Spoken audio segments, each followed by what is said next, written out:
projeto Desmitificando o Direito está começando no mês de setembro, hoje 10 de setembro, e quem está do meu lado é o professor Saulo de Carvalho. Hoje vai estar abordando o tema desse livro aqui, Como Não Se Faz um Trabalho de Conclusão, e é uma publicação feita pela segunda edição, já pela Saraiva. Ele é autor de diversas obras, entre elas a Antimanual de Criminologia, é isso, né? E esse aqui também, que é Penas e Medidas de Segurança do Direito Penal Brasileiro. Mais recente. Então, quem quiser adquirir, está no caixa aqui da Livraria Saraiva. É um projeto que existe já há 8 anos. E para nós é uma satisfação receber vocês e o professor, Saulo. Peço desculpas pelo atraso, vou abrir já a fala para o professor. E livro de presença para vocês assinarem, para a gente poder entregar o certificado no final do evento. Então, o professor tem em torno de 40 minutos para abordar o tema e a gente abre para perguntas. Obrigada pela paciência e vamos ao professor aqui. Obrigado, professor. Obrigado, Carmela, pelo convite. Pois bem.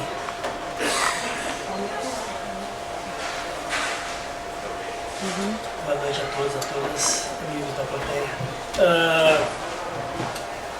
Esse livro, ele surge de uma noite de insônia. Quando, na época, eu lecionava na URGS, alguns ex-alunos aqui. Isso foi em 2010, quando eu, uma noite, um sábado de insônia, a mulher estava dormindo, liguei o computador e tinha um e-mail de um aluno me orientando, perguntando, fazendo aquelas perguntas tradicionais de quem está começando o processo de orientação. Não me lembro qual era a pergunta que ele fez, que ele abordou, enfim. E eu comecei a escrever um e-mail respondendo a ele, e o título do assunto do e-mail foi exatamente esse: como não fazer um trabalho de conclusão. E eu queria, naquele e-mail, dar um caminho, mostrar alguns vícios que normalmente se incorrem na pesquisa jurídica. Eu achei que aquele e-mail podia virar um post para o meu blog, aumentei ele. Ficou um post um pouco grande, eu disse, vai virar um artigo. Quando eu vi, eu estava com 40 páginas de artigo pronto, só com esse como não se faz. Eu pensei, vou escrever um livro.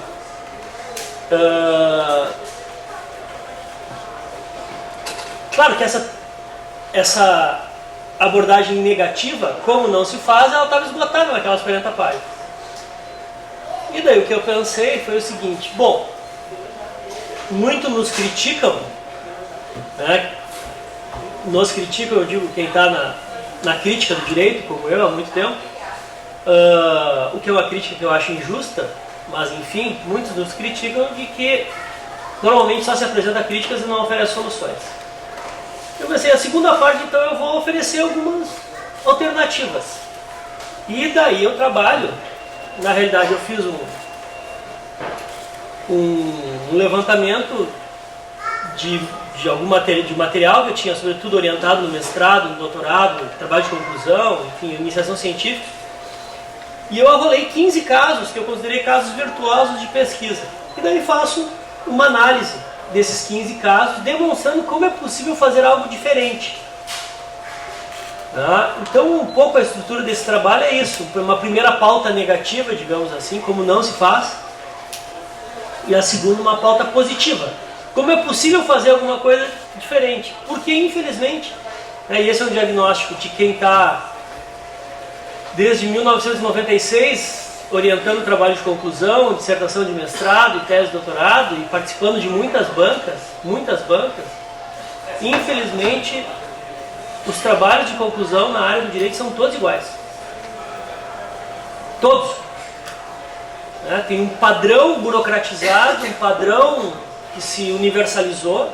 Não sei, tem algumas pistas do porquê se universalizou dessa forma, mas são estruturas idênticas. Eu lembro que quando eu comecei a escrever esse post para o blog, que virou um livro, na mesma semana eu recebi recebi um outro e-mail de um grupo que eu tinha uma atuação bastante forte lá no Saju, na URGS, pedindo bibliografia para analisar um determinado tema. Não vou entrar nos detalhes, porque senão vocês são capazes de identificar os autores. Tá? E a minha ideia não é fazer nenhuma crítica pessoal ou pontual, porque a crítica é uma crítica à academia. Né? A minha dissertação de mestrado, né, segue o padrão como eu acho que não deveria ter sido escrito. E os alunos perguntavam, olha só, dá algumas dicas de como de bibliografia mais requintada sobre determinado tema. Né? E eu fui à biblioteca de casa, depois fui para a biblioteca no escritório e pensei, né, bom, eu vou separar algumas monografias, eu não vou separar nenhum manual, algumas monografias que abordem esse tema geral. Separei 2 teses, umas 3 dissertações de mestrado, todas publicadas, todas aprovadas com louvor, enfim, né, nos principais centros das principais faculdades do país. E quando eu abri o sumário, para ver o que diferente essas teses poderiam oferecer, eram estruturas idênticas. Idênticas. O problema é que isso empobrece de forma muito grande a pesquisa. A gente não consegue avançar na pesquisa jurídica porque a gente caiu num padrão, né, burocrático, né, uma espécie de padrão tarefeiro, né, e que a gente não consegue avançar. Então, por exemplo, indo para alguma das patologias. Primeiro, antes de abordar algumas alternativas. Todo trabalho, seja qual for, pode ser uma tese de doutorado, pode ser o trabalho que o professor diz, olha, eu vou substituir a aula de hoje por um trabalho que vai valer 1 ponto numa nota qualquer trabalho, ou seja, do mais simples ao mais complexo, de um trabalhinho para substituir uma aula que vale 1 ponto na nota até uma tese de doutorado. Todos iniciam com o que se chama história. O que são abordagens paupérrimas, o que não são estudos históricos. Então, imagine qualquer tema. Qualquer tema. Pode ser direito ambiental, pode ser direito penal, pode ser direito processual civil, direito do consumidor, direito empresarial. Né? Qualquer tema dentro dessas áreas, o aluno tem na cabeça que não vai conseguir abordar o tema sem fazer antes um histórico do tema. E vocês sabem como esses históricos são feitos, porque todos nós já fizemos esses históricos. É um parágrafo sobre Grécia, 2 parágrafos sobre Roma, 3 parágrafos sobre os germânicos e quando a gente vê em 3 páginas, a gente saiu da Grécia e chegou na modernidade. Isso, antes de qualquer coisa, é um desrespeito com a história brutal. Claro, isso é derivado, e eu brinco, a culpa disso é da nossa professora de história do colégio, que um dia, no primeiro dia da aula de história, ela foi para o quadro negro, botou um ponto no quadro negro, assim, botou aqui, começa e fez uma linha, né, e aqui a gente está. Aqui começou e aqui a gente está. A gente tem e essa é uma percepção, é uma presunção da modernidade, é uma tese da modernidade, ao mesmo tempo uma presunção, de que primeiro a história é linear, e que a história evolui, né, e que os institutos, por isso os institutos jurídicos, eles vão evoluindo historicamente até chegar no auge da civilização que somos nós. Numa concepção de linearidade, uma concepção moderna, ilustrada, essa modernidade com letra maiúscula, né, nós representamos o ápice, o cume da civilização. Coitada da civilização. Aliás, quem primeiro chamou a atenção de que isso era um equívoco brutal foi Nietzsche, na tese de doutorado dele. Mas enfim, não é sobre isso. Mas então a gente tem essa percepção que a gente tem que achar uma origem da coisa e daí contar a história daquela coisa para falar dessa coisa hoje. A história não ocorre dessa forma. Por exemplo, todas as teses de processo penal, primeiro capítulo, inquisitório e acusatório. O sistema acusatório na Grécia. Escreve 5 páginas. O sistema acusatório e inquisitório em Roma. Como se existisse a Roma, uma Roma ideal, unívoca, né, sem contradições, como se não tivesse diferença entre o Império e a República Romana, como se não tivesse inúmeras formulações jurídicas dos períodos imperiais, ou seja, né, depois os sistemas do medievo. E a gente reduz 300 anos de história a uma página. Isso não é tratar a coisa como deve ser tratada. A alegoria que eu uso no livro é desses pacotes de viagem que vendem pra gente, assim, conheça 10 países europeus em 15 dias. Então daí tu acorda no meio do ônibus perguntando em que país eu tô. Aí tu vai tirar uma foto na frente de uma igreja, né, escreve ali, né, igreja tal de tal país, e já entra no ônibus e 5 horas depois já está em outro país. E no fim da viagem tu acha que conheceu 15 países. Tu não conheceu nenhum. Tu tirou péssimas fotografias daqueles lugares que tu foi levado. Tu não chegou até eles. Então,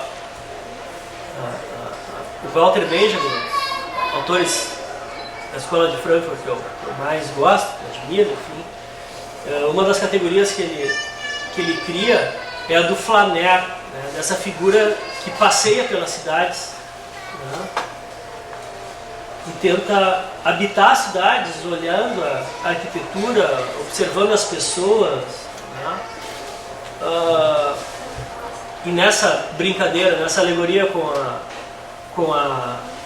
o pacote turístico, eu acho o seguinte, que se há necessidade de uma abordagem histórica, porque eu tenho certeza que 90% dos trabalhos que eu já li até hoje não teriam necessidade de qualquer abordagem histórica, né, o negócio é habitar o período pelo maior tempo possível.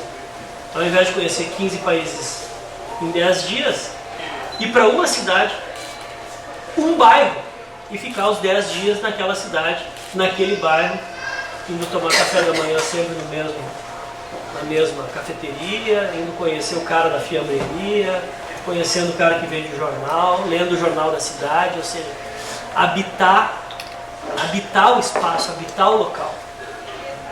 Assim como os estudos de direito comparado, que não são estudos de direito comparado que normalmente a gente faz. Peguem as teses de referência e vejam as teses que abordam o direito comparado. Nesses trabalhos que eu separei, que eu ia enviar, nem sei se enviei para o pessoal lá do Saju, dos 5 trabalhos que eu separei, 3 tinham a mesma estrutura, assim, direito comparado, o tema no direito comparado. 1, Argentina. 2, Bélgica. 3, Canadá. 4, Dinamarca. Parecia aquelas... parecia... quer dizer, não. Parecia aquelas narrativas de correção de vestibular. Né? Ou seja, e daí 2, 3 parágrafos sobre aquele instituto em cada um desses países. Gente, está ali, ó, a biblioteca, está ali a estante do direito, é só sai daqui, não. Testem o que eu estou falando, Não acreditem, vão ali. Qualquer prateleira, direito processual civil, direito penal, direito constitucional, né? E vejam como os autores abordam a questão do direito comparado. E nessas narrativas de direito comparado, não se faz direito comparado. Se faz o quê? Descrições parciais da legislação do país. Mas daí eu pergunto, se fosse o contrário, se alguém fosse falar do Brasil, vamos pegar um tema que me é caro, execução penal. E ao invés de conhecer a nossa execução penal, pegar essa nossa lei de execução penal, lesse e fosse resumir a nossa lei de execução penal em 5 páginas, para o capítulo dele lá no estrangeiro sobre direito comparado. Vai descrever a nossa execução penal. Não preciso dizer qual é o resultado, que a gente vai chegar nisso. E mais, olhem só, sequer a estrutura legislativa ela é possível de ser descrita, porque a dogmática penal, a jurisprudência, no caso, penal, processual penal, a jurisprudência da execução penal vai dar outro significado para aquela legislação. A gente sabe disso. Né? A remissão é uma coisa, a law in books, outra coisa é a law in action. É como os tribunais interpretam a questão da remissão, a questão da detração, a questão da progressão de regime. Né? E daí aqui talvez seja a mesma dica. Né? Trabalhar a questão histórica, trabalhar direito comparado, a gente tem que habitar aquele lugar. Tentar compreender, bom, então se eu quero fazer um trabalho de direito comparado entre Brasil e Argentina, então eu tenho que tentar compreender a extensão que se dá àquele instituto pela dogmática argentina, ou seja, como isso é tratado na legislação, na fonte principal, mas como a doutrina e a jurisprudência enfrentam isso e como transformam em algo diferente. Porque senão é relatório. A gente faz ficha de leitura de autores que falam sobre como aquele trabalho foi feito na história, como aquilo é feito. Ou seja, isso vai empobrecendo de tal forma a nossa pesquisa que a gente chega nesse nível de crise que a gente está hoje. Os trabalhos são todos iguais. Direito penal, prateleira de direito penal. Se for pegar um trabalho de direito penal, teoria do delito, esse trabalho vai se estruturar em 2 pilares: bem jurídico e culpabilidade. O autor não vai conseguir falar disso sem tratar, 1, do bem jurídico e 2, da culpabilidade. Obrigado, Fernando. O bem jurídico ele vai começar com o histórico do bem jurídico. E o bem jurídico em lista. E daí vem. Até chegar à morte do bem jurídico no funcionalismo de Jacobs. E se não tiver isso, o professor, o orientador dele vai reclamar.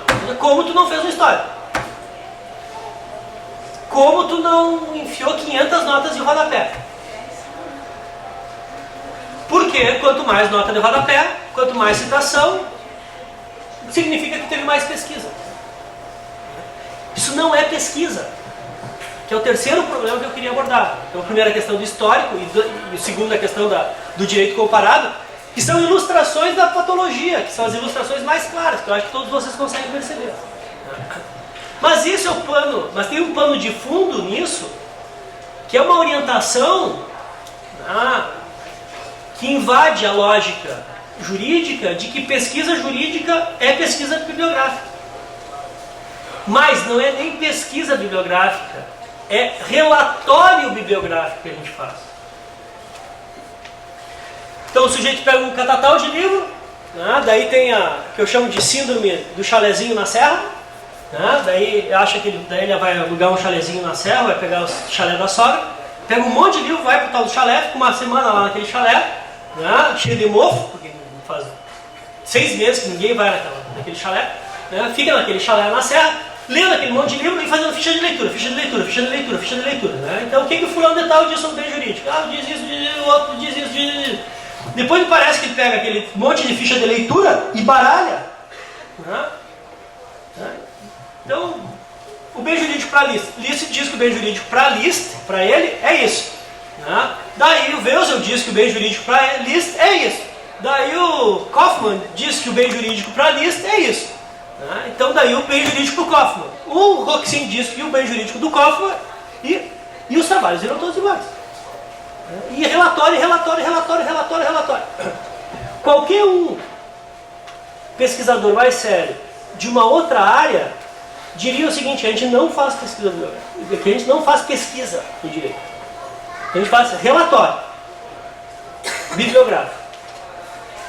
Que é uma parte da pesquisa, que é aquilo que muitos autores denominam, enfim, não é muitos, autores, na prática, sobretudo das ciências sociais, se denomina revisão bibliográfica, que é a primeira parte, ou a segunda parte, de uma pesquisa que é amparada por uma pesquisa empírica. Claro, nas sociais eles têm outra patologia, que as pesquisas viram tudo relatório empírico, sem reflexão teórica. Mas daí o problema deles, né, que é muito sério também, né, que, sobretudo que na criminologia a gente vê as tendências criminológicas de inspiração sociológica, as pesquisas acabam sendo só relatório de pesquisa empírica, sem reflexão teórica. Né? O nosso acaba sendo relatório bibliográfico, sem reflexão teórica e sem pesquisa empírica. Né? Então, essa é a cruzada metodológica que eu acabei levantando com esse livro, né? E tenho falado bastante dele e recebido muitos convites, enfim. Né? Que é a cruzada da pesquisa, da necessidade da pesquisa empírica no direito. De sair dessa loucura que é compilação de fichamentos. É o que a gente faz. Eu caiu a ficha sobre isso uma vez, quando eu estava orientando na graduação, e orientando a minha... Chegou uma sinceridade assustadora, assim, né? Escrever artigo, fazer trabalho de conclusão é normado. É só escolher o tema, pegar vários autores e depois na redação ir alternando eles. Alternando as citações, entre um parágrafo e outro, tu põe um parágrafo teu, que vai sintetizar o que os autores já disseram, então pronto, o trabalho, e é isso. Aquilo foi assustador, de tão real. Assustador de tão real. Então hoje, por exemplo, eu não oriento trabalhos que não têm pesquisa empírica. Mas é muito difícil fazer pesquisa empírica do direito. Não é. Não é. Um dos casos que eu relato aqui é um projeto de monografia. Vocês conhecem, os meus alunos da URGS, do Samuel, o grande Samuel. O Samuel, que me autorizou, eu peguei a autorização dos 15, mandei cartinha pedindo autorização para publicar, dos 15 casos que eu cito aqui. E eu conto essa história. O Samuel chegou lá na sala dos professores, lá no Dirum, no dia da orientação, primeira reunião de orientação. Disse: Saulo, quero fazer um trabalho sobre a questão do aborto dos fetos anencéfalos no Supremo. Disse: beleza, Samuel. Um belo tema, né? Tava, né? No momento assim, tava. Inclusive, nós fizemos na aula um debate sobre isso, no primeiro semestre. Um dos temas sugeridos. Eu disse: tá, beleza, Samuel, vamos lá. Mas me diz uma coisa, como é que o Tribunal de Justiça aqui do Rio Grande do Sul está decidindo sobre isso?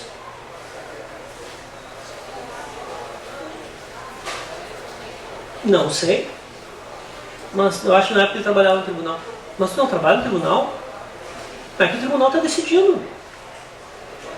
Tá, tudo bem, beleza, tem matéria constitucional, tá no Supremo, vai ser... Mas assim, o que os nossos juízes que a gente convive no tribunal ali, que a gente toma café com eles ali, que faz sustentação oral, o que eles estão decidindo sobre isso? Tem casos no Rio Grande do Sul que tratam dessa matéria ou não? Vou ver. Então veja, próxima reunião. Na outra reunião eu disse: Saulo, é o seguinte, fiz pesquisa, levantei todos os casos. Quantos? Eram uns 8 casos, eu acho. 8 casos em 10 anos. Eu falei: tchê, 8 casos em 10 anos, tu tem simplesmente 100% dos casos. São todos. Então tu vai fazer uma análise dos 8 casos. Estatisticamente não tem padrão mais alto do que 100%. Então nos últimos 10 anos tu vai estudar todos os casos. São 8. É um número pequeno, mas são todos os casos. E vamos ver como o nosso tribunal entende a questão. Bom, daí a gente criou um instrumento, aplicou um instrumento, e daí, bom, né? determinadas câmaras, aí assim, por câmara, por relator, determinado relator entendia que era uma causa de exclusão de tipicidade, outro que era uma causa de exclusão da ilicitude, outro que era uma causa de exclusão da culpabilidade, enfim. O Samuel fez uma discussão sobre toda a teoria do delito a partir de casos, dizendo como o nosso tribunal enfrenta a matéria.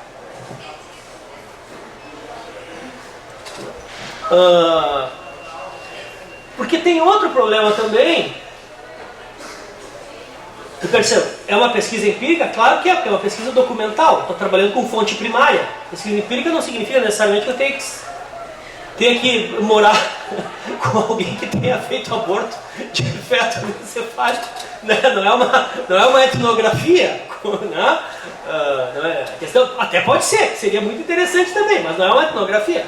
Eu não preciso fazer entrevistas com mulheres que poderia até ser, seria interessantíssimo. Mas não, é uma pesquisa em fonte primária, documental, que a gente trabalha todo dia, com jurisprudência. O problema é que a gente usa a jurisprudência nos nossos trabalhos acadêmicos como se a gente estivesse fazendo peça processual.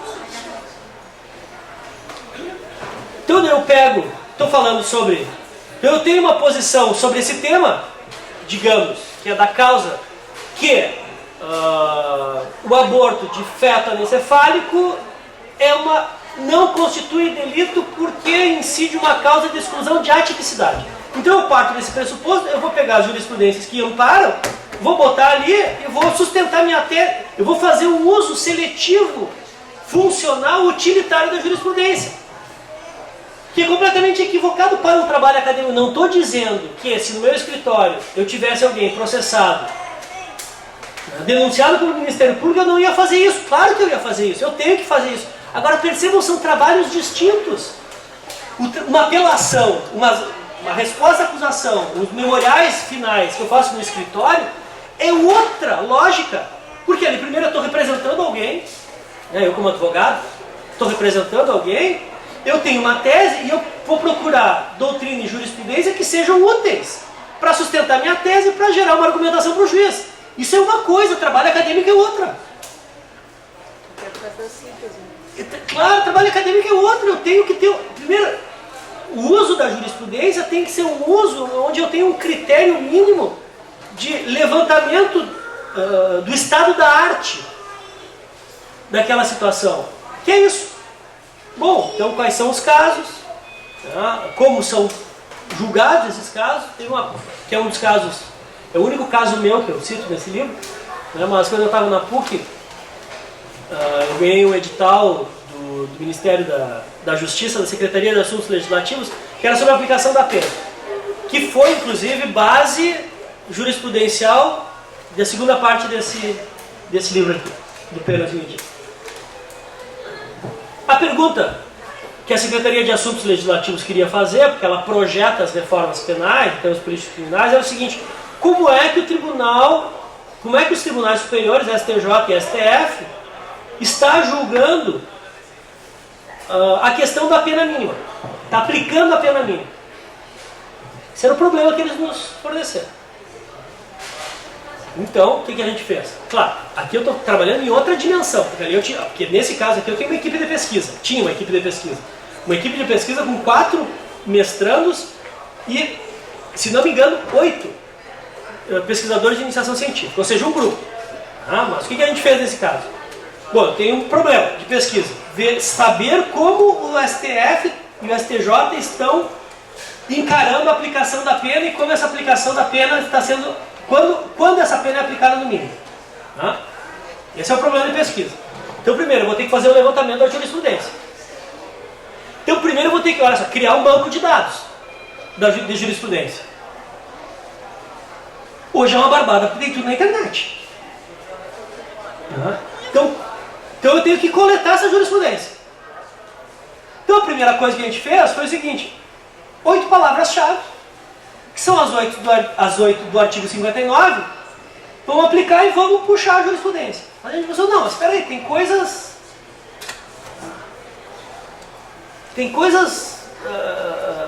tem outros critérios para além daquelas questões das categorias fechadas do 59. Daí a gente começou a ampliar. Por exemplo, ao invés de antecedentes, Né? Para a palavra-chave para busca, antecedentes, antecedentes criminais, bons antecedentes, maus antecedentes, reincidência. Culpabilidade, culpabilidade, periculosidade.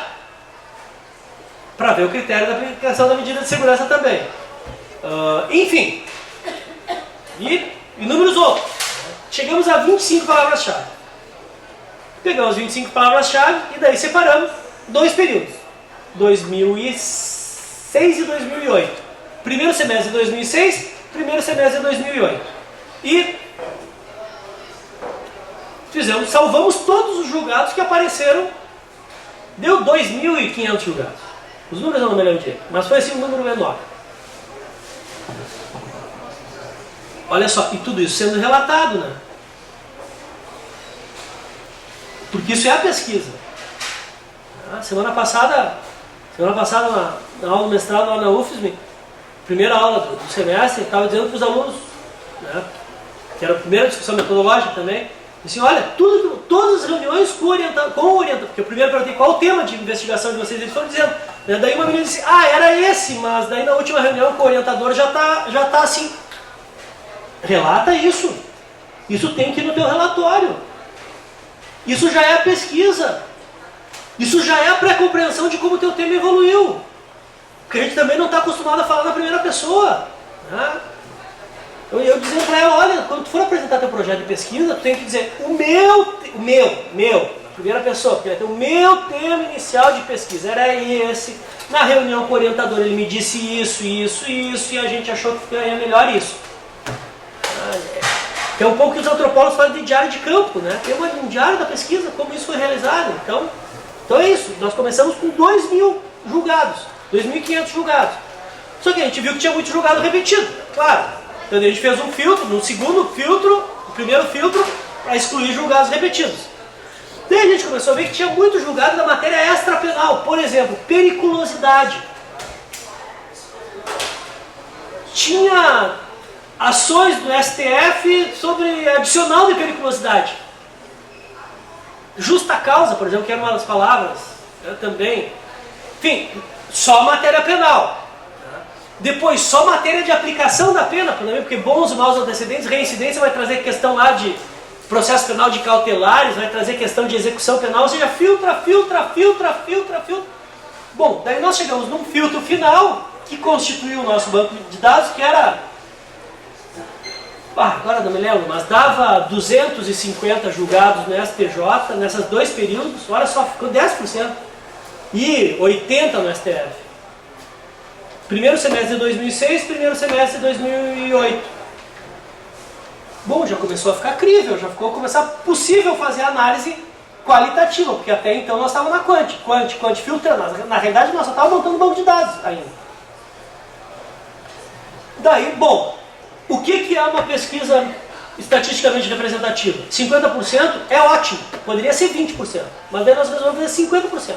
Era 250, um julgado sim, um julgado não. Um julgado sim, um julgado não, um julgado sim, jogamos metade. Ficou fora, então é em cima disso que a gente vai fazer a análise. 50% dos julgados, como eu disse, poderia ser 20%, já seria uma amostra válida. Bom, separado o banco de dados, agora eu vou criar uma ferramenta qualitativa para aplicar isso nos julgados. Então o que eu quero? Agora eu vou começar a dialogar com o meu material. O que eu quero que os julgados me digam? Então daí a gente criou uma ferramenta para extrair os dados e daí, claro, inclusive tem softwares das ciências sociais, o NVivo, por exemplo, acho que é NVivo. Eu tentei usar uma época isso, mas não, deu algum problema, não lembro qual foi. Tem o NVivo e tem um outro também, que são softwares de sociais para pesquisa qualitativa. Eu sei que eu cheguei foi um problema de licença na época, isso. Eu cheguei a comprar a licença, mas a licença só foi liberada depois que a gente tinha terminado a pesquisa e a gente não podia baixar nos computadores da PUC. Tem o controle de direito autoral incrível desses softwares de pesquisa. E era um software caro pra cacete, R$3.000, que eu me lembro na época. Mas era um software que eu lembro que se a gente alimentasse ele com pedaços dos julgados, e dois, alimentasse com as palavras-chave, ele ia dar todos os gráficos já, em relação à incidência, por exemplo, de culpabilidade. E já ia separar o que permitia depois o trabalho de reflexão. Bom, o que o STF e o STJ entendem por culpabilidade? O que é personalidade para o STJ e para o STF? Foi esse o resultado final que a gente apresentou lá para o Ministério da Justiça. Claro, aqui eu estou falando de pesquisa em grande escala. Tipo a pesquisa de mídia, né, que a gente começou a fazer, o banco de dados está todo pronto, lá na URGS, que era para analisar todos os principais jornais do Rio Grande do Sul, Zero Hora, Correio e Diário Gaúcho, durante um mês, março, e depois outro mês, agosto. A gente ia fazer o primeiro ano e depois isso, replicar todo ano. O projeto era esse. Como é tratado o crime e a criminalidade pelos jornais gaúchos. Só na pesquisa preliminar ali já saiu coisas interessantíssimas. Por exemplo, por que os crimes contra a administração pública, crimes de licitação, os crimes de colarinho branco, por exemplo, os crimes de colarinho branco não aparecem nas editorias de polícia, por exemplo. Aparecem nas editorias de política e de economia. Isso fala alguma coisa sobre como a nossa imprensa vê esse tipo de crime e qual o consenso que produz. Na época tinha muita matéria sobre o goleiro Bruno. Eu estou estourando tempo, né? Não, eu estou anotando. Tá. Na época tinha muita matéria sobre o goleiro Bruno, o processo dele do júri. Todas as reportagens sobre o goleiro Bruno não ia para a editoria de polícia, ia para a editoria de esporte. Por quê? Assim, quais os anúncios publicitários da editoria de polícia? Olha só, é uma pergunta banal, mas... E daí sim, qual a maior incidência? Quais são as pessoas consideradas experts que os jornalistas entrevistam quando tem uma matéria criminal? A gente conseguiu mapear, enfim, já daria alguns artigos, porque a gente, quer dizer, o material todo bruto, só falta depurar agora. Mas percebam, é fazer um banco de dados, seja jurisprudencial, seja de notícia, e depois criar um instrumento para aplicar. Com jurisprudência se faz isso. Agora, mas eu não tenho uma equipe de pesquisa. Como é que eu posso fazer um trabalho empírico? Então pega um caso. Olha só, o que Samuel fez é algo extremamente interessante, que ele pegou 6 casos, 8 casos, que coincidentemente foi a totalidade dos casos do Rio Grande do Sul julgados de 10 anos. Beleza, ele conseguiu fazer uma análise quantitativa e qualitativa interessante. Agora, se tivessem 1000 casos, o que eu poderia dizer para ele? Pega um caso exemplar e faz uma análise de um caso. E daí no primeiro capítulo tu vai relatar o caso, todas as dificuldades do caso, da perspectiva da acusação, do julgador, né, do promotor, e depois tu vai fazer a análise da teoria do delito, da teoria processual. A gente não costuma utilizar essa. Então, ao invés de, por exemplo, pegar um caso, um case, assim, por exemplo, nos crimes ambientais, o primeiro habeas impetrado pelo Juarez Cirino dos Santos a favor da Petrobras contra a responsabilidade dos diretores da Petrobras pelo vazamento de óleo lá em não sei aonde, em tal época. Foi o primeiro habeas que abriu a discussão sobre a responsabilidade penal da pessoa jurídica, um habeas interessantíssimo. Então, ao invés de fazer um estudo de caso e fazer voos teóricos sobre isso, o que a gente faz? A responsabilidade penal da pessoa jurídica na Grécia. Um dos casos que eu cito virtuosos aqui, que é o primeiro habeas, que inclusive foi do Rio Grande do Sul, foi impetrado pelo César Bittencourt, pelo Andrei Schmidt, e eu e o Alexandre, nós somos co-impetrantes também. Mas o primeiro habeas que chegou no Supremo de interceptações telefônicas, foi aqui do Rio Grande do Sul, o Geraldo Prado escreveu, para mim, o melhor livro sobre o tema, analisando só aquele caso. E, aliás, não foi nenhuma análise do caso, foi uma análise dos julgados. Ele pegou a jurisprudência, nem foi a do STF, foi a do STJ, porque depois demorou não sei quanto tempo, enfim. Ele pegou o julgado do STJ e fez a análise do julgado. Um dos melhores livros sobre interceptações telefônicas, baseado num caso empírico. Estudo de casos, se chama isso. Claro, em termos de fonte primária, talvez sejam as pesquisas diretas mais fáceis de fazer no direito. Levantamento jurisprudencial e estudo de caso. Agora, dá para fazer chover para cima.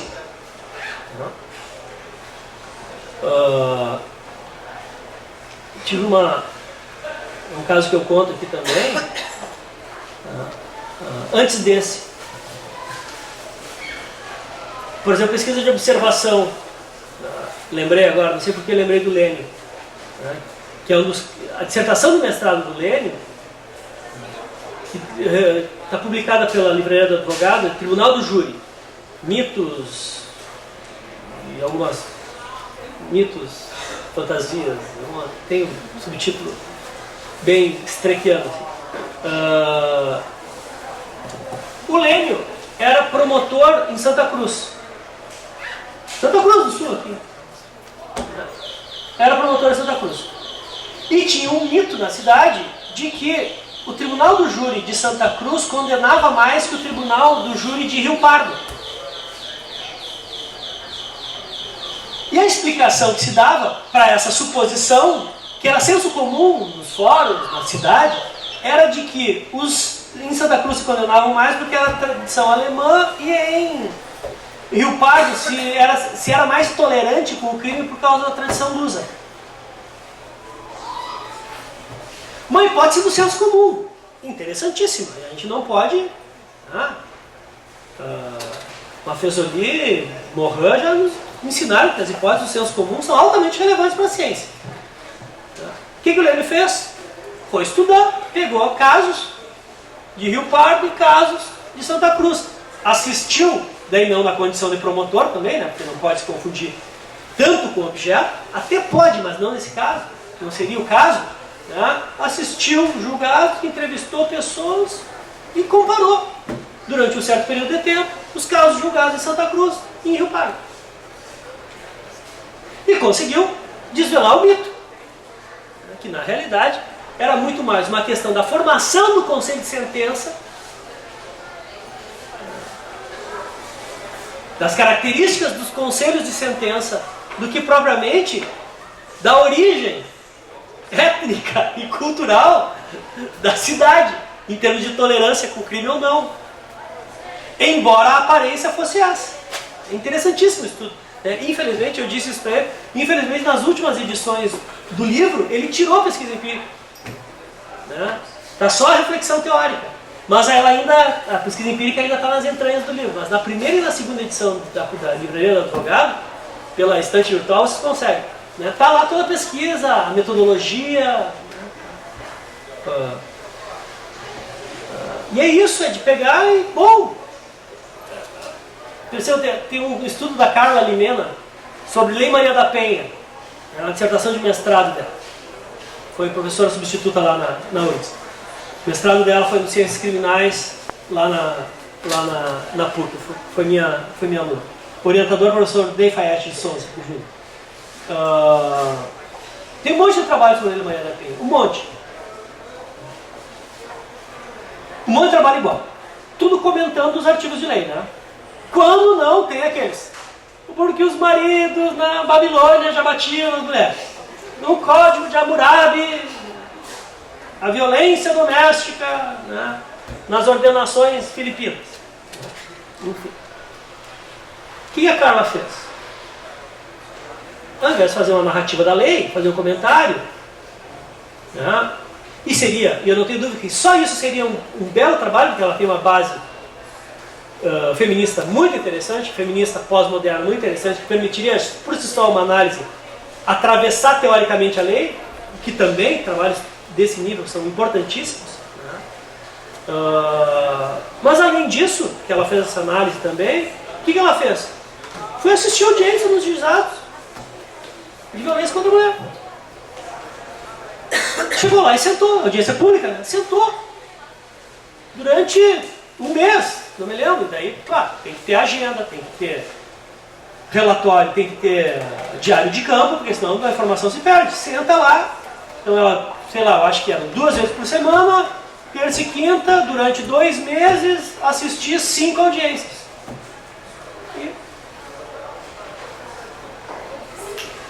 E qual era o interesse dela? É ver como se dava a relação daqueles atores processuais. Não era uma pesquisa de vitimização que poderia ser também para, sei lá, tirar o perfil da mulher. Não, não era isso. Era saber como os atores se relacionam. Qual é o papel do juiz, como o juiz se porta, como o promotor se porta, como os advogados se portam, como o agressor se porta, como a vítima se porta. E a partir daí, narrar um pouco de como é esse circo do judiciário que a gente convive todo dia. E o trabalho, tá, enfim, tá, ficou espetacular. Júri. Tem júri todo dia. Então, ao invés de fazer um trabalho teórico, só descrever, né, a estrutura do júri, assistir júri, pegar um caso de júri que seja simbólico e trabalhar dentro. Então perceba, olha, pesquisa documental, fonte primária, jurisprudência, estudo de caso, pesquisas de observação não participativa, né? Vai e assiste o júri, vai e assiste as audiências.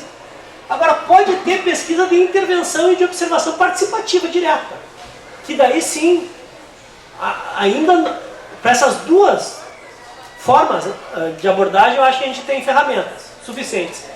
Para uma pesquisa de observação participativa, eu acho que daí a gente precisa um pouco mais de leitura, um pouco mais de técnica. Mas eu me lembro de um caso que é um caso, para mim foi muito emblemático, e já vou encerrando, tá, Carol? Não te preocupe. Não, a gente tá, o tema tá eu estou fazendo anotação aqui para depois fazer os comentários. Foi o caso da Aletheia. A Aletheia foi me orientando na PUC, no mestrado em Ciências Criminais. Claro, ela era formada em Psicologia, que já estava falando de outra coisa. Né? Mas enfim, ela queria trabalhar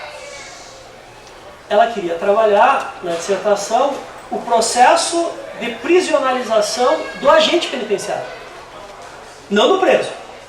Não os processos de mortificação do preso, enfim, aliás, o Goffman também trata de todos os sujeitos. Mas a gente tem muito trabalho sobre a questão do preso, porque, claro, é o objeto de intervenção mais direta, é o que é transformado em objeto, é o sujeito que é transformado em objeto de intervenção mais direta. Mas o foco dela era trabalhar com os agentes penitenciários e ver como a prisionalização, né, marca, né, atravessa a identidade dessas pessoas. No Rio Grande do Sul tem estudos interessantíssimos do Bogo Kiss, lá na Católica de Pelotas, sobre isso, enfim. Então, como é que a gente vai fazer isso? Entrevistar agentes penitenciários. Ela entrou em contato. Claro, e isso tem que ser relatado e não é problema nenhum. Claro, ela conhecia uma pessoa que levou, ela teve contato, enfim. Aí conseguiu 5 pessoas, explicou. Olha, queria fazer entrevistas e queria acompanhar vocês. Então é uma mescla de entrevista com observação não participativa. Depois eu chego na observação participativa. Então as técnicas de pesquisa que a gente utilizar é essa: entrevista e observação. Entrevista direto com as pessoas e depois acompanhar o cotidiano daquelas pessoas no presídio. Isso é interessante ver nesse tipo de pesquisa, nesse tipo de observação, como no início as atitudes das pessoas observadas, elas são muito performáticas, mas depois naturaliza e o observador ele passa despercebido. E entrevistas, beleza. 2 meses de trabalho, depois de 2 meses de trabalho, 4 entrevistados voltaram atrás e disseram que não queriam mais. Sobrou 1. E algumas inclusive questões meio persecutórias, assim, o que já fala do objeto, olha só. 2 deles achavam que ela era uma espécie de X9, agente infiltrado da SUSEP, para ver como é que estava a relação dos servidores, enfim. Percebam que já fala do processo de prisionalização do agente. Né? ficou com... E ela continuou. E chegou até ficou meio problemático em determinado momento. Ela começou a fazer entrevista semanal. E é lógico, ela tem a técnica clínica. Ela chegou um dia e disse: o cara está fazendo clínica comigo, fazendo análise. Eu disse: sim, mas tu não está deixando, né? Ela falou: não, todo início, toda entrevista, toda semana, a gente se encontra, eu começo dizendo: olha aqui, ó, não esquece que eu estou fazendo entrevista, pá, deixa a questão. Eu falei: não, beleza, então está bem claro, né? Assinou o termo, né, de consentimento, beleza. Ela estava na redação final já do trabalho. Olha, faltava coisa de um mês e meio, prazo para depósito. Ela ligou: não autorizo mais. Bom, daí ela surtou, né? Perdi minha pesquisa, cadê minha bolsa, aquela inspiração, tu acha? Bom, só para antecipar, depois ele voltou atrás. Mas nesse intervalo, dele dizendo: não quero mais que tu publique as entrevistas, e nenhum dado que eu te passei através da observação, até ele voltar atrás e pode publicar, nessa lacuna, ela aparentemente ficou sem dissertação. Eu disse: não, peraí. A gente segue com a dissertação. Tu vai narrar o quê? Os problemas, as falhas e as negativas que teve. A pesquisa falha também é pesquisa. A pesquisa falha é pesquisa e fala do objeto. No final ficou interessante porque o trabalho dela teve dois viés bem diferentes. A pesquisa falha e a pesquisa realizada, né? Quando eu estava escrevendo, e até cito também, é um dos cases que eu analiso, quando eu estava escrevendo sobre o caso da Aletheia, me lembrou um filme que se chama Extremo Sul. É um filme de alpinistas, né, que eu gosto bastante. Né? É um documentário de alguns alpinistas brasileiros e argentinos que foram escalar o Monte Sarmiento, no sul do Chile. Tem disponível. Bom, então tem toda a preparação, né, eles chegam, né, toda a dificuldade. Em determinado momento, dá uma crise no grupo.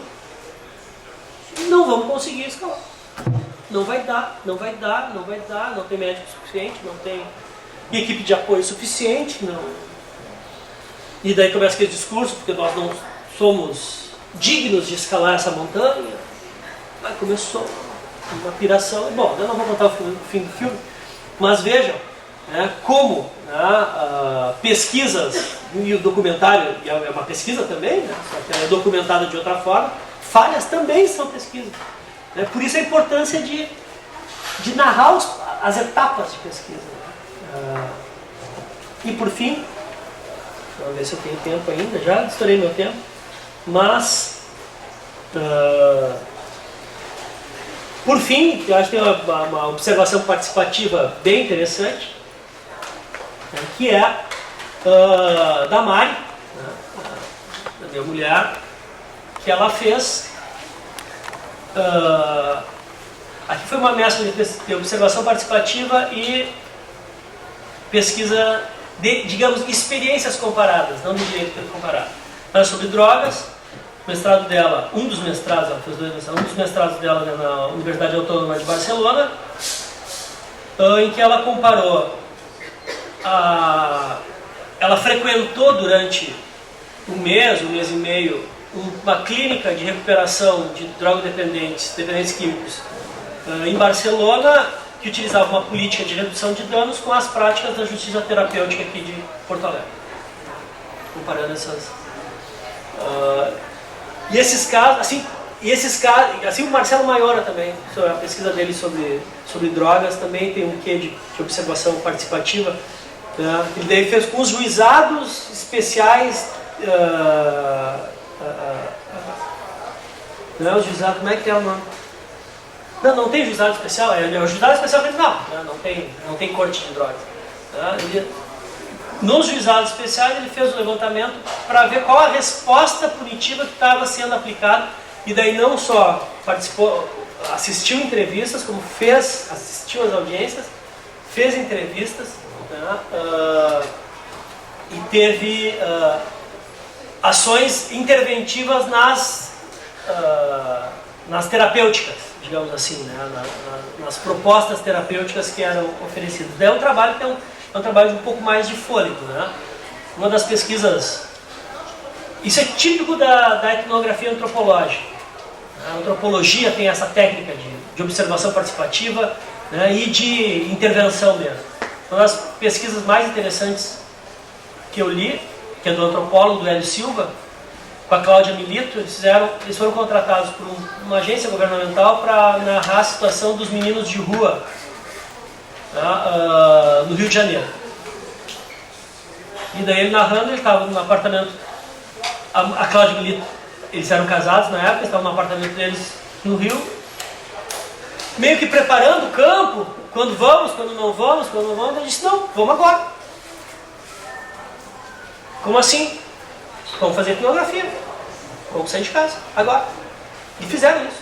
Saíram de casa com a roupa do corpo, deixaram a chave com não sei quem e foram para a rua. E ficaram 2 meses na rua com os meninos. Cara, eu estou trabalhando a pesquisa empírica mais, isso é Malinowski, né?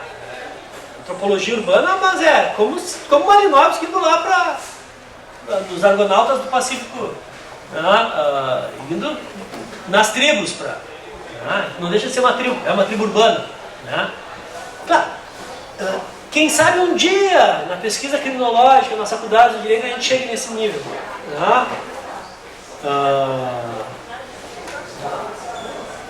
Algumas experiências assim eu tenho tentado, né, realizar. Semestre passado, os trabalhos de final da disciplina de tecnologia lá na UFSM, né, vocês podem acessar no blog, né, a gente conseguiu fazer alguns trabalhos bem diretos assim, de pesquisa, né. Um grupo de meninas trabalhou com prostituição, entrevistou os profissionais do sexo no local de trabalho, né, o outro grupo trabalhou com os pichadores, entrevistou e acompanhou, enfim, dá pra fazer, né? Claro, tem que ter uma disposição, né? E, claro, os meus ídolos na pesquisa etnográfica no Brasil são o Hélio e também a Cláudia, né? Mas por exemplo, Cabeça de Porco do MV Bill, Luiz Eduardo Soares, Falcões, aquilo é pesquisa etnográfica, aquilo é pesquisa direta também. Tomara que algum dia a gente consiga fazer. Bom, meus caros, como era para ser informal também, eu tinha preparado um roteiro, não segui, enfim, deixei fluir as minhas angústias e agora a gente conversa, acho que fica mais interessante. Falou, Renato.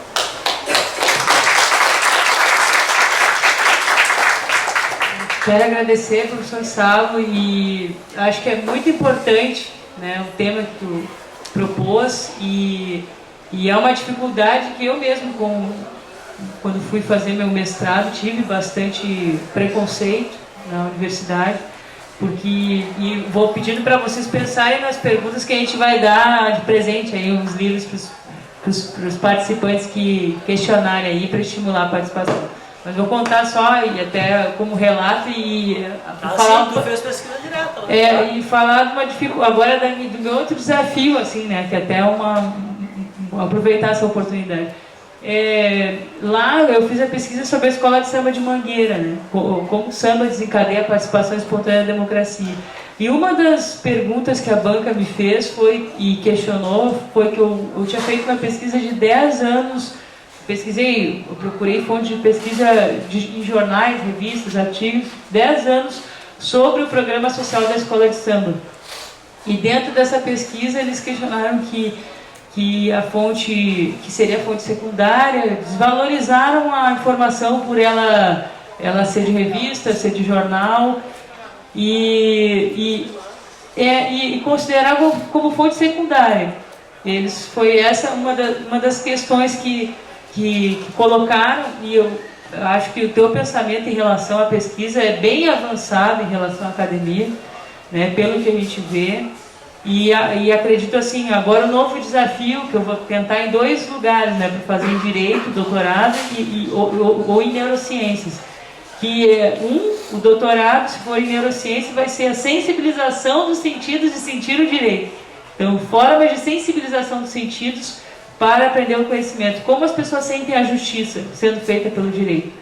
Então, isso numa análise clínica, médica. Daí as fontes de pesquisa, onde é que seria meu campo de estudo? Presídio Central, onde eu faço trabalho, e esses projetos que eu tenho com vocês. As palestras, o jornal.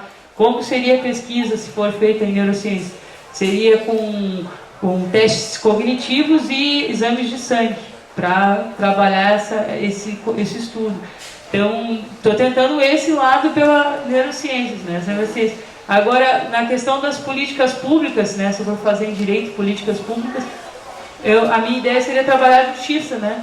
O que hoje se considera justiça, quais são os programas que tem de acesso, que se diz de acesso à justiça, e quais são os de acesso à justiça que são de acesso à justiça e não são considerados como, e por que não há essa interação de programas, né? Por que há o que a gente trabalha muito aqui, que eu sempre chamo para vocês a questão de confundir justiça com o judiciário, e sempre achar que é sinônimo quando tu vai falar. Eu peguei um livro que eu comprei agora na Bienal, lá no Rio, sobre sensibilização da justiça, e falava mais sobre a questão de jurídica, assim, de processual mesmo, sabe? Então, é um desafio novo, mas que talvez um desabafo, até que eu queria um comentário, mas principalmente assim, dizer para quantos estão estudando aí, fazendo trabalho de conclusão, ou que já fizeram aí? A maioria, né? Estão fazendo ou já fizeram? Estão fazendo.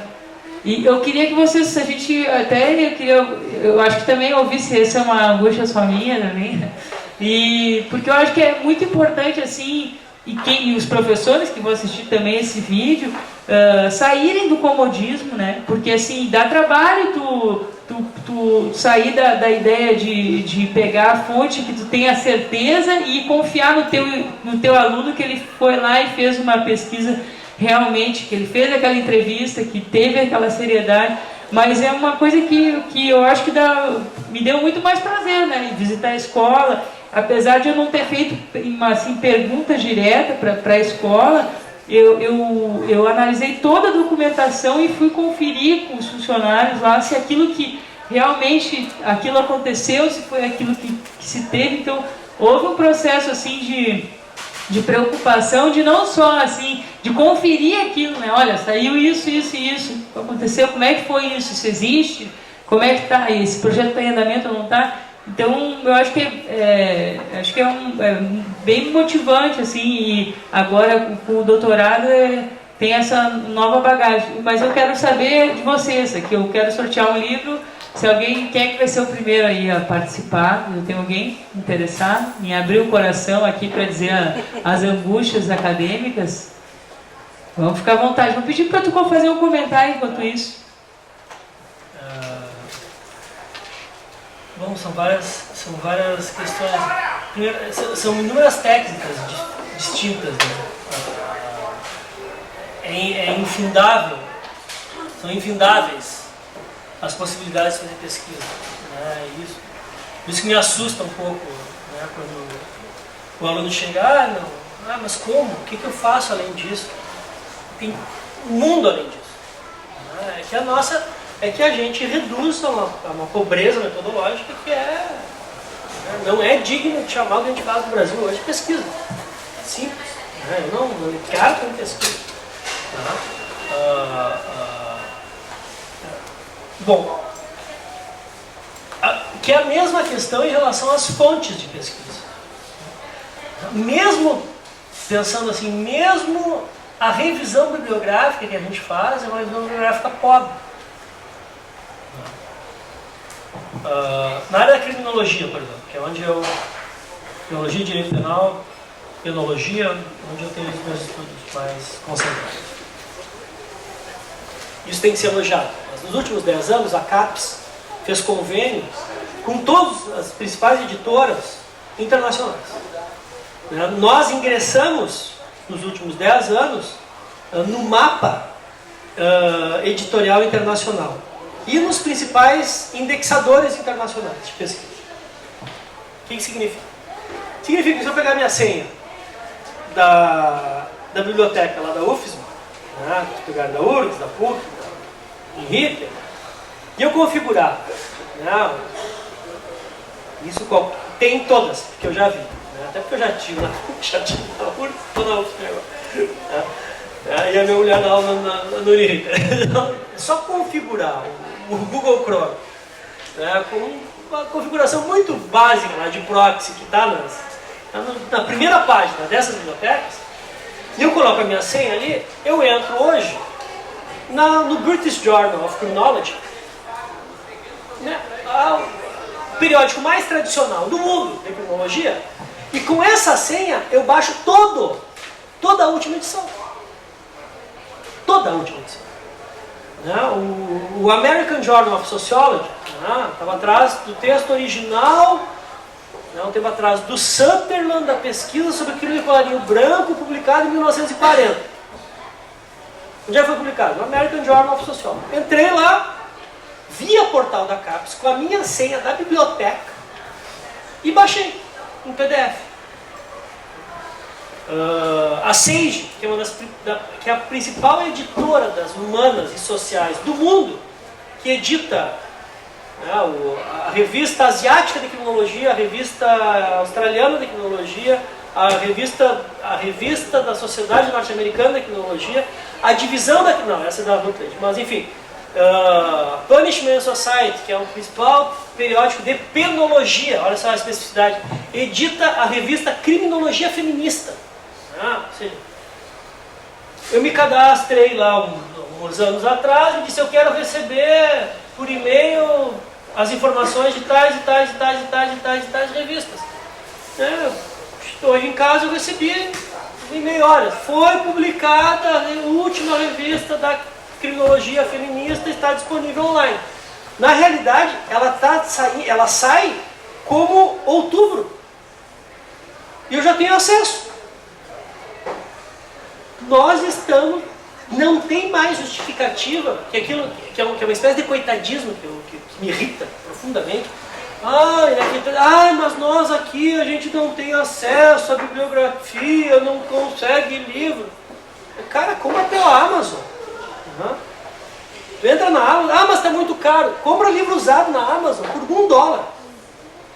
Os caras pagam o livro para ti, se bobear. Tem determinadas livrarias que tem tanto estoque de livro velho que eles cobram $1 e tu não paga o frete.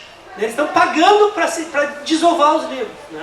Tem livros, tu compra pela Amazon, enfim, não ganho nada da Amazon. Mas bibliotecas têm determinados títulos, e isso ocorre muito nas bibliotecas europeias e norte-americanas. Determinado título não tem nenhuma saída há X anos, os caras não têm mais espaço, o que eles fazem? Eles doam. Então tu te cadastra em determinadas bibliotecas e tu recebe de graça os livros. Então assim, hoje a gente tem na internet acesso direto, ao que está sendo... Neurociências, por exemplo, não sei qual é não tenho muito interesse na área, não sei qual é, mas tem os periódicos, os journals de neurociências que tratam do teu tema, e se tu quiser ter acesso a todas as publicações, tu vai ter. A criminologia feminista, por exemplo. Tem a publicação que é uma das áreas da criminologia que eu estudo, criminologia feminista. É a revista, que é a principal publicação, tem todos os textos clássicos lá, que é desde 1996 até hoje, tem todos os periódicos. Todos. Tudo que foi tratado sobre criminologia está lá. Então não tem mais justificativa alguma reclamar de fonte. Porque tem isso, é um coitadismo, eu digo, me irrita. Mas a gente não tem acesso. Como não tem acesso? Não tem computador? Vai na biblioteca da faculdade lá, e lá vai ter um computador. Olhem só, tem um negócio chamado portal de tese do CNPq. Portal de tese, tá na biblioteca da faculdade de vocês, vai ter um bannerzinho, portal de tese do CNPq, assim como tem outro do lado, e vai estar do lado mesmo, portal de periódico do CNPq. Vocês clicam ali, portal de tese do CNPq, então, sei lá, aqui, pesquisa sobre, vou pegar um aqui, interceptações telefônicas, do Geraldo, seja meu tema. Então, eu vou botar lá no portal de tese do CNPq, interceptações telefônicas. Telefone, tá? E daí eu vou clicar, teses, só quero teses, ou teses e dissertações. E daí eu vou botar, que ano? Não interessa, ou nos últimos 10 anos. E vou aplicar uma teclinha que chama Enter. Todas as pesquisas de pós-graduação publicadas no Brasil, defendidas no Brasil, não é publicadas, defendidas no Brasil, tá lá. E daí vocês vão, imprimam aqui, eu quero essa. Não vai estar disponível na íntegra. Algumas até estão disponíveis na íntegra, né? Mas algumas não. As que não estão, vocês imprimem, né? Ou não precisa imprimir para não gastar papel ecologicamente, correto? Né? Põe, anota o número, vai na biblioteca e diz para a bibliotecária, eu quero essa tese que foi defendida na Universidade Federal do Recife sobre esse tema. Daí ela vai fazer um boleto para vocês, vocês vão pagar o custo do Xerox e do Sedex. Em uma semana, está na biblioteca de vocês. É um sistema de unificação de todas as bibliotecas que nós temos, que se chama Comute. Agora, o que me irrita profundamente é os professores de metodologia da aula de como se faz nota de rodapé e como se cita a BNT, e ensino errado ainda, porque nesse método arcaico que a gente usa, não é o método autor-data que deveria ser, esse método de nota de rodapé arcaico que a gente usa, ficam ensinando isso e não dizem para os alunos, até porque os caras não sabem que tem um sistema comum que eu posso ter todas as teses sobre o meu tema na minha biblioteca em uma semana, pagando o Xerox. Ou seja, isso é um negócio que tem que pegar os caras e sacudir, entendeu? Em termos de fonte de pesquisa, a gente tem fonte direta agora. Chegar em casa, cheguem em casa e façam isso. Não. Então, como eu disse, não acreditem no que eu falo. Cheguem em casa e entrem na biblioteca de vocês e vejam. Portal de tese do CNPq e portal de periódico do CNPq. Gratuito. Sem pagar nada. O portal de tese baixa no PDF. Para vocês terem uma ideia, as revistas indexadas pelo Qualis, que são as revistas que ganham nota, por exemplo, dou aula pós-graduação, estou lá no mestrado da UFSC. Então, a minha produção, ela é avaliada. E eu posso, inclusive, ser descredenciado se eu não tiver um número. Até sou bastante crítico a esse sistema de avaliação, mas enfim, funciona dessa forma.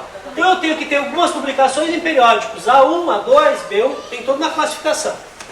Os periódicos, para ter o Qualis, tem que ser abertos pela internet.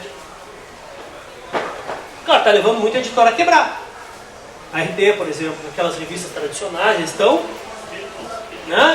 rebolando para entrar no esquema. Vamos conseguir. Tem como adequar. Mas, Sistema Penal e Violência da PUC, R10 lá da UFSC, são os periódicos qualificados. É só entrar no site e pesquisar. A pesquisa que a gente fez sobre mídia, lá na URGS, é assim, sensacionalismo na mídia. O que a gente foi pesquisar onde?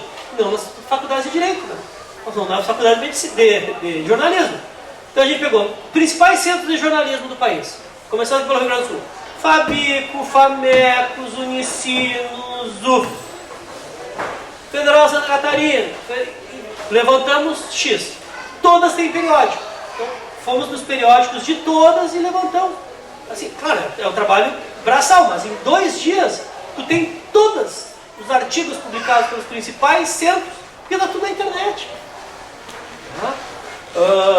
Então, essa questão das fontes, e do tipo de orientação que o orientador tem que dar.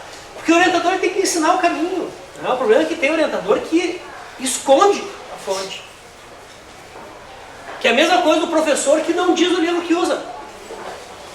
O Roberto Vieira Filho é chamado dos catedráulicos, não, os nefelibatas. Tem um professor que tem um livro que só ele usa e que não fala para os alunos. E daí pede na prova só o que ele deu em sala de aula. A gente conhece um monte de... Só que ele não dá a fonte de onde ele tira. Ele só nega a fonte. Ele só nega a fonte por quê? Porque tem medo que o aluno vá lá e conheça a fonte e veja como ele está interpretando a fonte. Até para ver se ele está interpretando errado ou não a fonte. O professor tem que ser ponte e não meta. Utilizando o Nietzsche aqui, do Zaratustra. Então isso tem que aparecer. A metodologia ela tem que ser construída dessa forma. Aliás, eu até sou contra a disciplina de metodologia. Metodologia é pesquisa, e pesquisa tem que ser cotidiana, isso tem que ser natural na sala de aula em todas as disciplinas. É a mesma coisa a interdisciplinariedade. Daí os alunos têm que ter interdisciplinaridade com a psicologia. Daí fazem uma cadeira de psicologia jurídica. Dogmatizaram a interdisciplinaridade. Bom, acabou, matou. Então isso tem que ser uma prática. O que eu tenho que te responder agora mesmo, Carmela? Que eu entrei num papo aqui. Eu acho que foi algumas questões que eu queria abordar. Assim, como é que a academia vê essa questão do jornal, do impresso, ser fonte secundária? Tá. Bom, é que daí não tem a academia, né? Bom, lembrei o que eu queria dizer para ti. E para todos aqui. Respondeu a tua pergunta e... não tem que ter medo da banca. Mas o que a banca vai dizer? Tu tem que estar com um orientador que apoie o teu trabalho, que construa o trabalho junto contigo. O que a banca vai dizer que eu não fiz 501 notas de rodapé? Porque essa é uma das funções do orientador, bancar o trabalho. E chamar a responsabilidade. E daí também tem orientador sacana que na hora de pegar para capar, não é bem assim, eu disse para ele que deveria fazer isso e não fez. Até de vez em quando acontece do orientador dizer que deveria fazer uma coisa e o orientando não faz, e daí é a responsabilidade. Quanto que risco? Tem algum... depois a gente vê. Chama o Sadi lá para mim. Algum fantasma aí da academia jurídica. Mas não tem que ter medo, isso é o papel do orientador, né? Não, foi discutido, a nossa opção é essa, né? E a fonte que a gente resolveu trabalhar foi essa. É que o jornal por si só não é fonte primária, não é secundária. Eu estava pensando nisso, né, quando eu estava falando. Ele pode ser fonte primária ou pode ser fonte secundária, dependendo da abordagem que o jornalista vai fazer. Porque se o jornalista simplesmente descrever temas a partir de fontes secundárias, vai ser uma fonte terciária até. Agora, se o jornalista fizer, por exemplo, uma imersão etnográfica, fizer entrevista e aquilo aparecer na reportagem, vai ser fonte primária. Então, não, é a maneira da abordagem. O veículo por si só não diz, diz como isso está sendo traduzido. Agora, por exemplo, para nós, na pesquisa sobre mídia, aquilo era fonte primária. Por quê? Porque o nosso estudo era como os veículos narram o crime. Então a narrativa dos veículos para nós era fonte primária. Porque era ele ali, né? Claro, então vai depender muito de como tu dialoga com o teu objeto. Tem 3 perguntas aqui. Vamos lá. Professor, boa noite. Boa noite.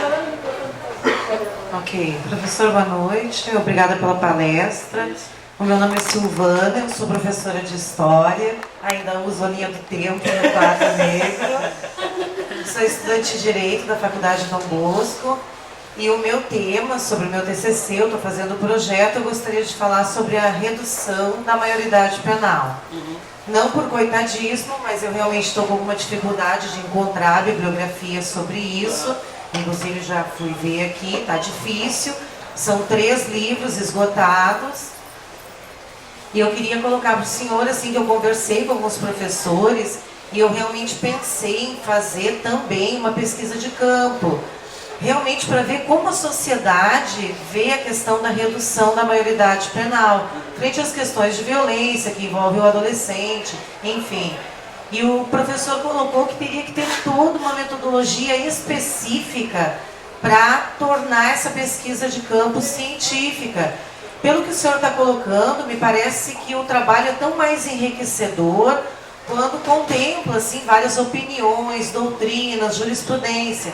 Mas parece também que fica mais difícil, então, teria que ter uma técnica especial para trazer a pesquisa de campo para dentro do TCC.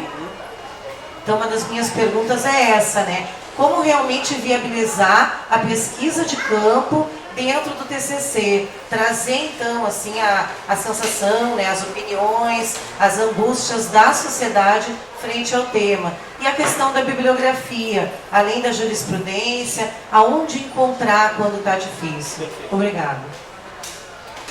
Como é que é teu nome? Silvana Massi. Obrigada. Obrigado pela questão. É que assim, depende de qual pesquisa de campo. Tá? Tem várias técnicas e várias pesquisas de campo possíveis. Tá? E o que tu quer responder também. Porque olha só, tu diz assim, eu queria trabalhar a questão do sentimento da sociedade em relação a eu diria assim, tá megalômano o objeto. Uma pesquisa assim eu ia ter que contratar o Vox Populi. É sério, né? Uma pesquisa dessa extensão, né? Como a sociedade interpreta. Agora, eu posso fazer a mesma pesquisa perguntando como os estudantes de direito da Dom Bosco veem a questão da redução da maioridade. Mais pobre? Não. De forma alguma. De forma alguma. Tu está delimitando, né? Por quê? Porque são estudantes de direito da tua faculdade, né? Vão ser operadores do direito, vão ser pessoas que vão atuar, são pessoas que têm uma técnica, e tu vai querer, ou tu quer saber. Ou, como aluno do primeiro ano que entra na faculdade pensa sobre a redução da maioridade, como do último semestre. 2 turmas. Faz o questionário. Olha só, tu está trabalhando com a mesma coisa. O segredo é como dialogar com o objeto. Né? Por isso que isso aparece muito nos temas, nos livros de metodologia, mas talvez não é muito explicado. É como o recorte é fundamental. E a questão é a seguinte, quanto conseguir mais recortar o teu objeto, não significa que tu perca universalidade. De forma alguma. Tá? Falar das questões locais e dos problemas locais, invariavelmente eles nos possibilitam, posteriormente, dar a universalidade necessária. Né? O problema, eu acho que é esse, né? É de como tirar, claro, que é um sentimento que tu tem em relação a uma angústia, que é a percepção da sociedade, só que essa percepção é uma percepção que tu não tem como fazer uma pesquisa disso. A não ser que tu contratasse um instituto de pesquisa. Lembra que eu estava falando, olha, a pesquisa que eu fiz lá no Ministério da Justiça, eu tinha uma equipe de pesquisadores. Nossa pesquisa lá de mídia na URG, nós tínhamos 20 pessoas. Para construir o objeto, o instrumento, nós demoramos 6 meses discutindo. Isso tem que entrar, isso não tem que entrar, tá muito saco já. Né? Os alunos já queriam, mas quando é que a gente vai pegar os jornais? Não, peraí, vamos fazer um instrumento, vamos organizar um instrumento. Talvez seja isso que o teu professor queira dizer quando ele fala que tem que ter uma técnica. Né? Agora, percebe?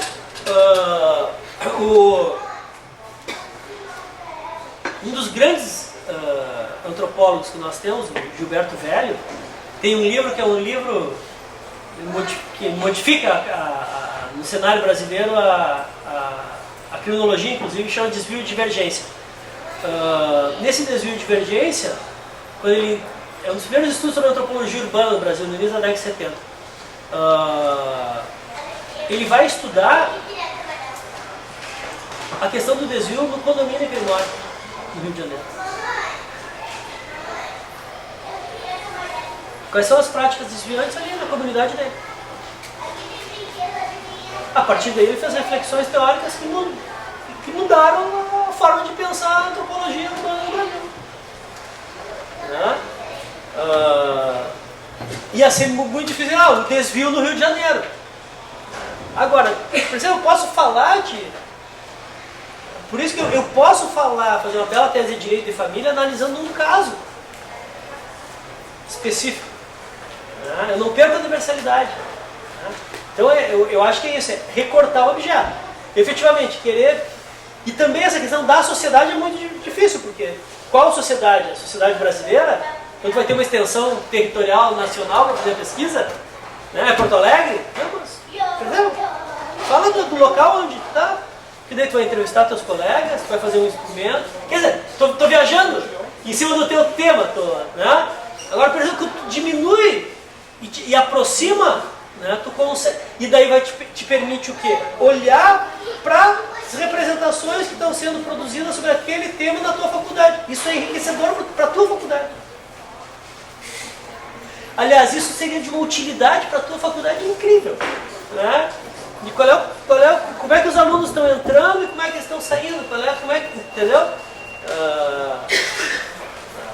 Então é isso, trazer para perto e que nos possibilita, que é outra questão, que daí o Roberto da Mata, que é um texto belíssimo dele, né, sobre antropologia, que o subtítulo é Como ter antropológico blues, ele chama.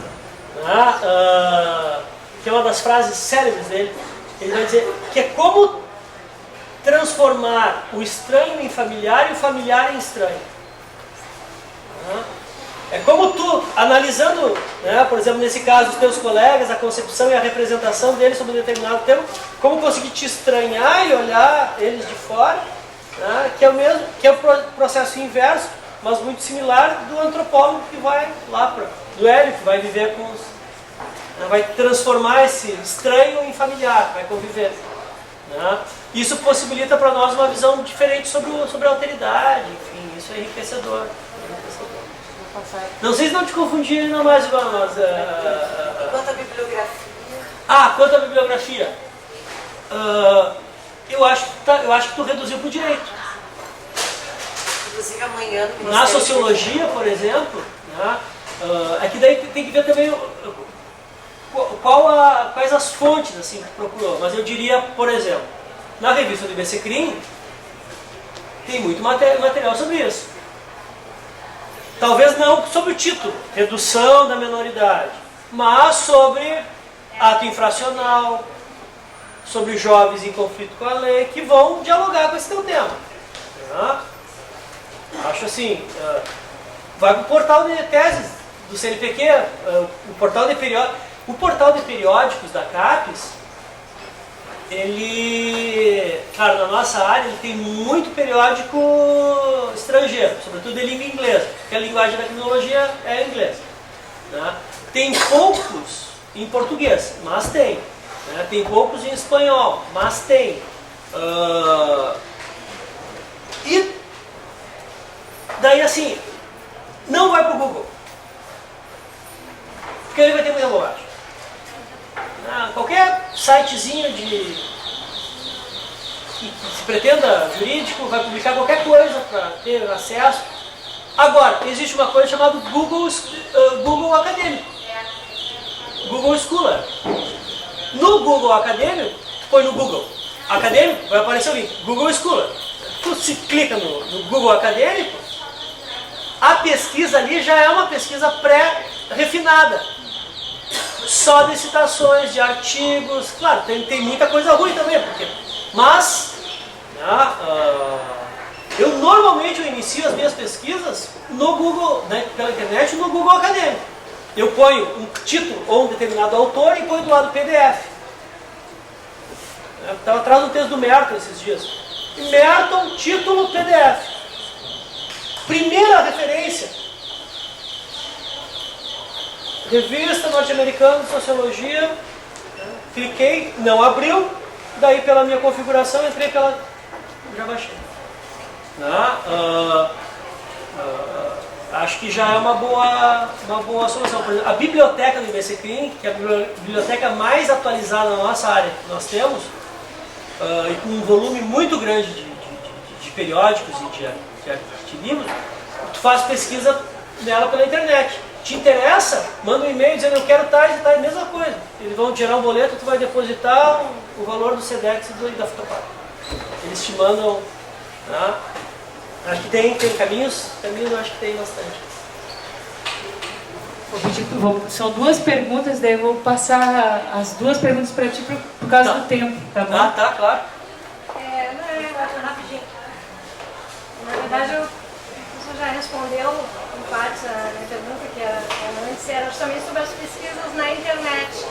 Qual, assim, os maiores cuidados, né, que a gente deve ter em pesquisas na internet para não fugir do... Sim, eu diria que perdão, falar no microfone para... Ah, tá. Só duas que daí a gente já pode fazer. Boa noite, professor. Obrigado Bom. pela presença. Uma das coisas que eu procurei no seu livro e não achei, alguma referência sobre... Porque no meu trabalho, no meu TCC, o meu orientador, eu já tinha uma tese pronta e meu orientador condenou ela por eu ter tido uma relação um pouco que pessoal com aquilo. Sim, perfeito. Então ele me orientou assim, a mudar aquela tese, embora eu já tinha um embasamento, já tinha um projeto todo pronto. Até que ponto isso realmente poderia atrapalhar, será? Tá, boa, ótimas questões. Obrigada. Teu nome? Janaína. Janaína? Janaína. Eu diria o seguinte: cuidado principal é ter uma fonte de um periódico indexado. As pesquisas, os artigos que tu vai ter acesso via internet, assim, ó, vou citar os que estejam publicados em periódicos indexados. Como saber? Ele vai ter o ISSN, o livro vai ter o ISBN, vai ter o DOI, que é o identificador, tá? Tem até um padrão dos periódicos nacionais, inclusive estético na internet. Né? Assim, por curiosidade, entrem no site do pós-graduação da PUC. Né? Coloquem Sistema Penal e Violência, PUC. Né? Primeiro aqui porque é o mais próximo, que eu me lembrei, né? Fisicamente. Né? Aliás, todos os periódicos da PUC estão naquele padrão ali, que não é o padrão da PUC, que é o padrão nacional. Né? Então tu vai ver até a forma de citar, vai dizer indexado por tal JJS, enfim, tem os indexadores pelo Cielo, enfim, tem vários indexadores. Quando tu começa a pesquisar, tu vai começar a te adaptar àquele ambiente. É muito simples, não tem dificuldade nenhuma. O periódico vai abrir na tua frente, assim, com os artigos, tu clica o PDF, já abre automaticamente. Mas tu vai ver o padrão. Aquele padrão já é um padrão, que é um padrão que ultimamente todas as revistas acadêmicas estão adotadas, né? Estão adotando e... Assim, pode ter artigos ruins? Certamente vai ter artigo ruim. Mas por que se adota esse padrão? Primeiro, para ter a qualificação, o periódico ele tem que, além dessa formatação padrão, ela tem que ter uma série de requisitos de aceite do artigo. Então, por exemplo, todo mês eu recebo e-mails de vários periódicos que eu já publiquei pedindo pareceres sobre artigos. Pareceres que vem que a gente chama blind review.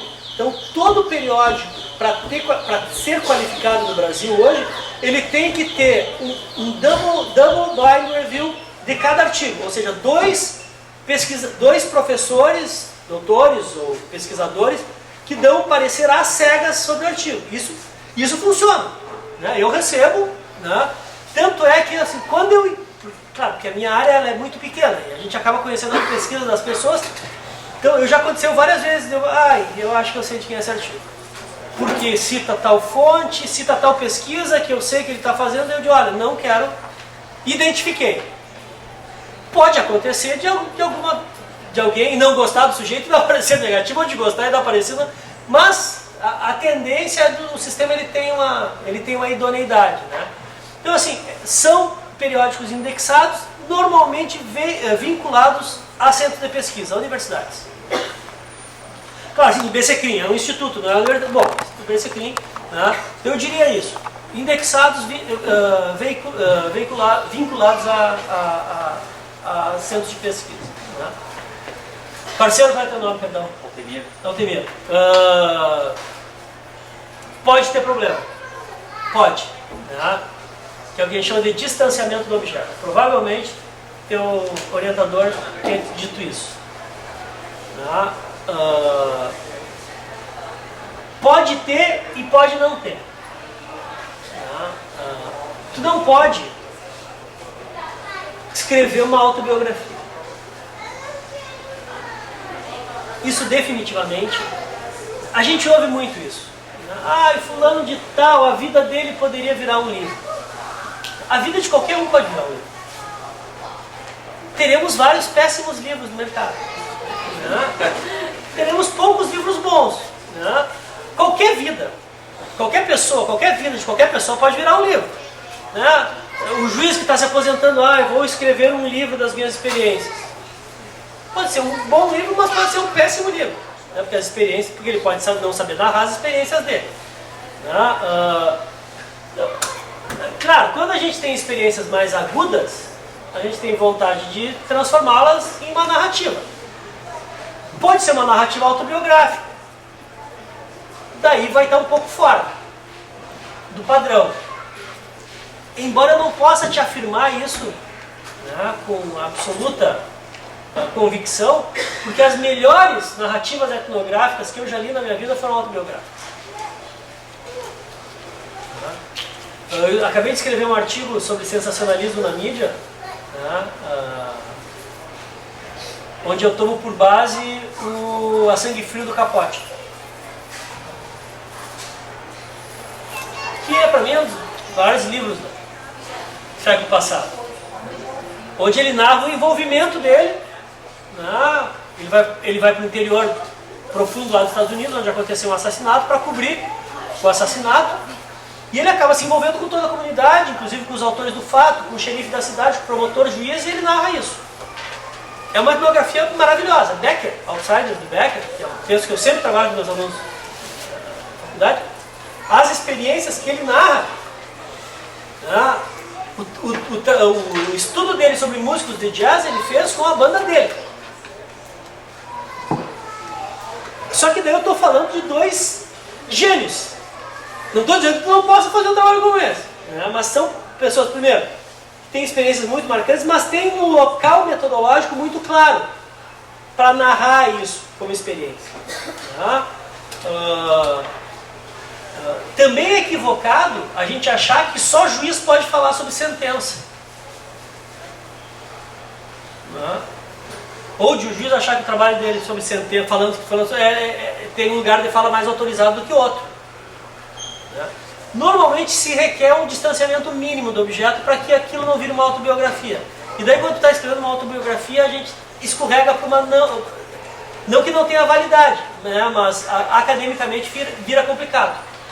A questão da refutação, da crítica, é importante em termos de quando tu vai apresentar uma pesquisa, a banca poder refutar. Não, esse teu dado está errado. No autobiografia tu te utiliza como argumento de autoridade. Então, um distanciamento é importante. O que não nos impede de escrever sobre experiências pessoais. Mas daí o controle metodológico tem que ser muito rigoroso. Como eu falei da questão do Gilberto Velho, escrevendo sobre o condomínio dele no Rio de Janeiro. Eu diria que é necessário uma cancha metodológica mais...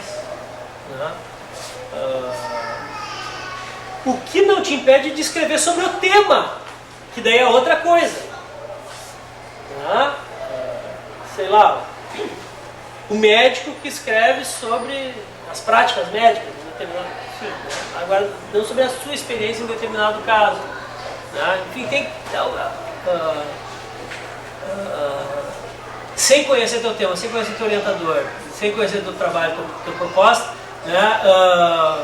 eu diria o seguinte: segue teu orientador. O tema era Maria da Penha, mas aí eu troquei alienação parental agora, isso também é interessante.